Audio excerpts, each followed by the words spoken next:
এই ভিডিওটা দেখুন। তুমি আরো মেহনত করে সাবাস, তুমি তো আগে মানে খাওয়া তুমি। এই ভিডিওটা দেখুন, অস্থির একটা ভিডিও। প্রেম করাটা হচ্ছে যে আসলে দেখলে আপনি হাঁস ঠেকাতে পারবেন। সে হচ্ছে একটা গল্প শোনায় তোমাদের। অনেক আগে একজন প্রেম করতো মনে করো যে প্রেম করে এই যে তোমরা যেরকম অ্যালার্ট আছো, ও সবসময় অসাধারণ ভিডিও। অ্যালার্ট থেকে মনে করো যে ইয়া করতো, সে নদীর ধারে বাদাম খাওয়াইতো, কিন্তু ওর একটা মধ্যবিত্ত পরিবারের ছেলে রেস্টুরেন্টে নিয়ে যেতে পারতো না। রেস্টুরেন্টে না নিয়ে গেলে কি গার্লফ্রেন্ড ডেকে না। এখন ও তো পড়ে গেছে বিপদে, এখন বাপের থেকে কতদিন চায় টাকা নেবে বলো, কতদিন চায় নিতে পারবে? এখন তুমি তো প্রেমই করো না, তুমি আর কি চাবা তুমি?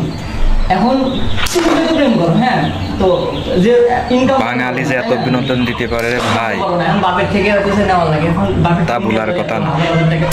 খরচ করা যায় না।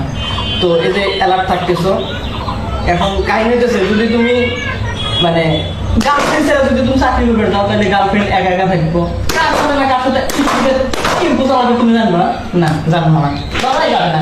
কাছে থাকলে তাও দেখা যায়, ও কাছে নাই, এখন দেখতে তো পারবে না। এখন কি করা লাগবে তাতে? দুইজনের একজনের ক্ষমতা হচ্ছে না তার হাতে একটা বাড়ি মারা। আবার সেই ভেজাল